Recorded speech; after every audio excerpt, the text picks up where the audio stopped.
A celebration with one of the most colorful backdrops in all the world. Welcome to Art Deco Weekend 2006. 3 days of art, music, and fun, taking place along beautiful Ocean Drive. Now, from Miami Beach, Lori Jennings. As you can see, the festivities are already underway here on South Beach for the 29th annual Art Deco Weekend. People from around the world are here to take in the sights and sounds of this living museum along Ocean Drive, housing a history unique to Miami Beach. Hello everyone and welcome. I'm Lori Jennings and welcome to this Local 10 special.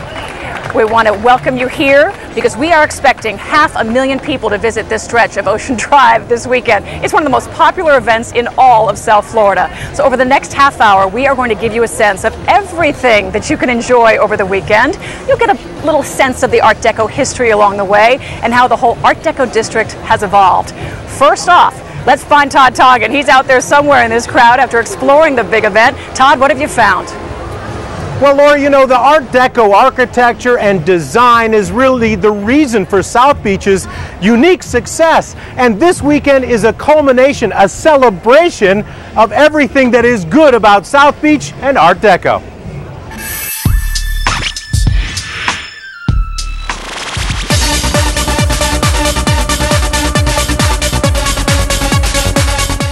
Antiques, jewelry, collectibles, and vintage clothing. For Deco design and art lovers, it is downright decadent. Make that Deco-dent. Over 400,000 visitors are expected for South Beach's premier street fair, and Art Deco Weekend has plenty to do and see. It's a mixture of the serious. We have lectures by distinguished scholars, but we also like people to have fun, and it's a street fair. We keep that in mind, so we have a combination of the fun and quirky as well.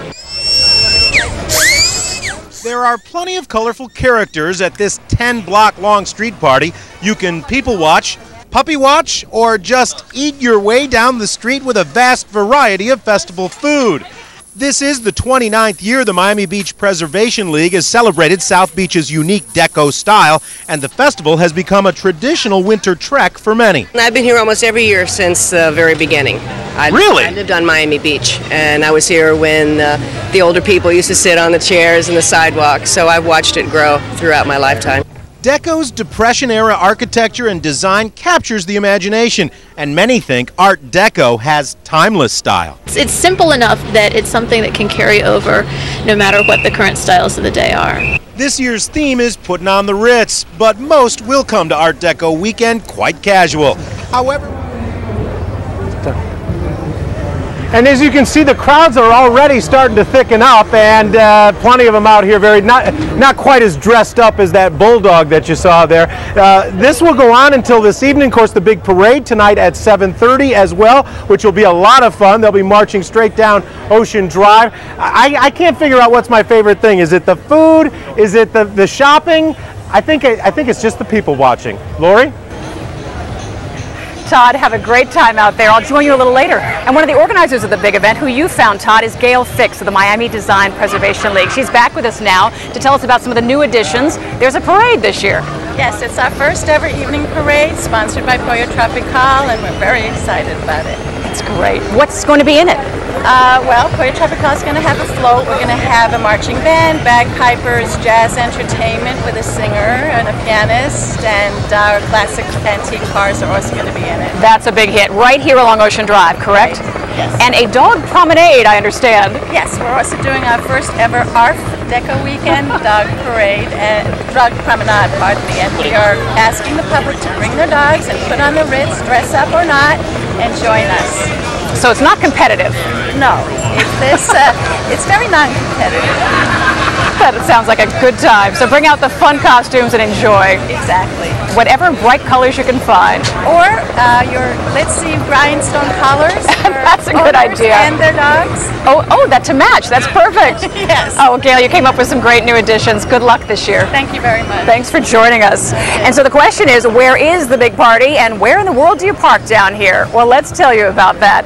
Famed Ocean Drive will be shut down from 5th to 13th Streets, so no traffic is moving along that area. That's the big party, and there are several places for you to park, including the 7th Street Garage between Washington and Collins Avenue, the 12th Street Garage just west of Washington Avenue, the 13th Street Garage just east of Washington, and then the 17th Street Garage at Convention Center Drive. There are also several municipal lots, as you know, right down here in the area. And celebrating South Beach and its whole Art Deco style is what this big weekend is all about. What many people don't realize, though, is how we got here, how we became a world-class destination. Well, it all started almost a century ago.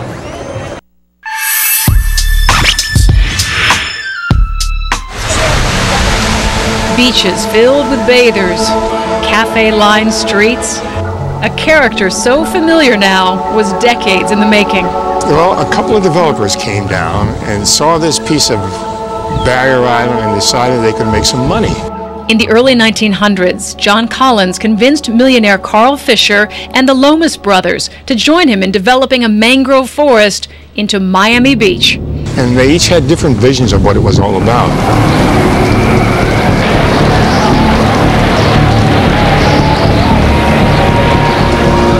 The hurricane of 1926 put that vision on hold, but not for long.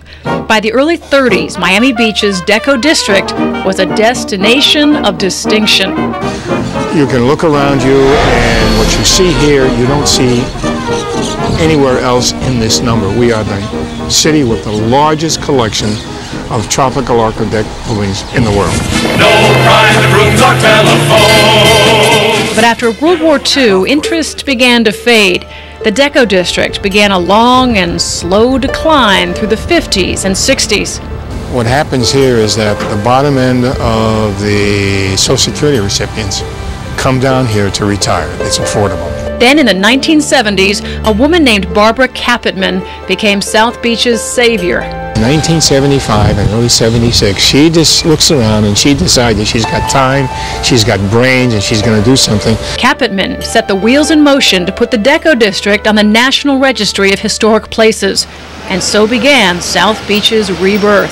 She and her band of preservationists had to work their tails off to get Art Deco into the vocabulary of people and get the respect in terms of using preservation as a tool to save it, and she succeeded. By the late 80s, the preservation efforts began to pay off. Renovated buildings became home to world-class hotels and restaurants. Now, Ocean Drive is the place to see and be seen. The Deco district, once again, sparkles as the jewel of South Beach. And what Art Deco Weekend is all about is celebrating the fact that we have an architectural treasure here that no one else has. And as you learned there, this is the largest collection of tropical Art Deco anywhere in the world. In all, there are 800 buildings that make up the Art Deco district. No other seaside town boasts this kind of history. When Art Deco 2006 returns, we'll see why Art Deco's uniquely designed hotels are local treasures we should enjoy all year round. I love it. I think it's wonderful. I love the park. It's just wonderful, and the food is fantastic, and it's reasonable. We just have a lot of fun when we come here. Putting on the red